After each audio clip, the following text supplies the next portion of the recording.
folks, I want to tell you about the movie you're about to see today, but I got to tell you about the movie for next month. So one thing people say a lot these days, and I don't think it's right, is they say a movie's insane. Oh my God, this movie's so insane. What does that mean? I don't know. But I'm going to tell you, the movie for next month is insane, but in a very specific way.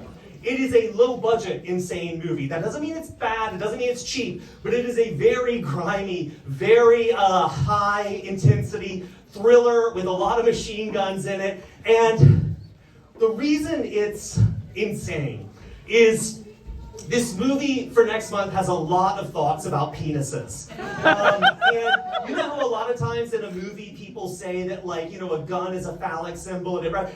This movie couldn't be more on the nose about it if men were like unzipping their pants and machine guns were coming out.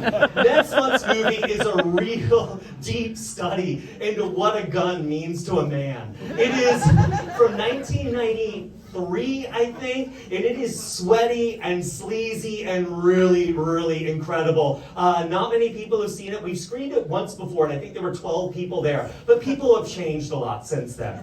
So next month's movie, you really don't want to miss it. It's never going to come out on Blu-ray. It's just too weird. And it features Simon Yam smoking a lot of pot, which is also something you don't see a lot in Hong Kong movies. Now, the movie today is also insane, but the kind of insane it is big budget insane, because the movie today is from Wong Jing. So for those who didn't just participate in that cheer, Wong Jing is like the evil genius at the Hong Kong box office. He's a producer, he was a writer, he's a director, and Wong Jing, critics in Hong Kong have often described his movies as a spoonful of sugar and a spoonful of shit, because the style varies so immensely throughout them. Wong Jing, what his formula is, because he always has hits at the box office, he takes a bunch of big stars, puts them in a movie, and then he says, what do people like to see big stars? They like to see them in a drama, so there'll be some drama in it. But what else do they like? Oh, they like comedy. We'll put some comedy in it. Do they like action? We'll put some action in it. They like gambling? We'll put some gambling in it. They like kids? Let's have a kid.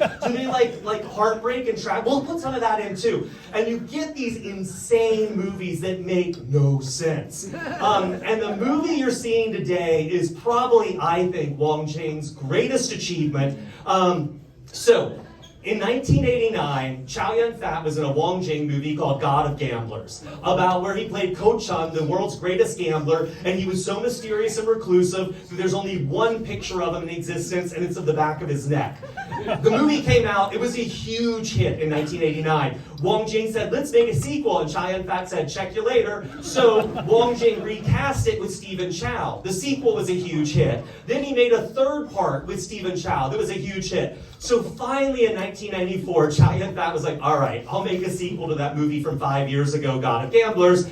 And that's what you're going to see today. You don't need to know anything about the first movie except that Chow Yun-fat is Ko Chun, the God of Gamblers, and he's retired to the south of France when this movie begins. And I got to tell you, this is what the south of France is like. It is amazing that Wong Jing got it so right with this analytical eye for realism. You're going to be like, I've been to the south of France, and it is exactly like this.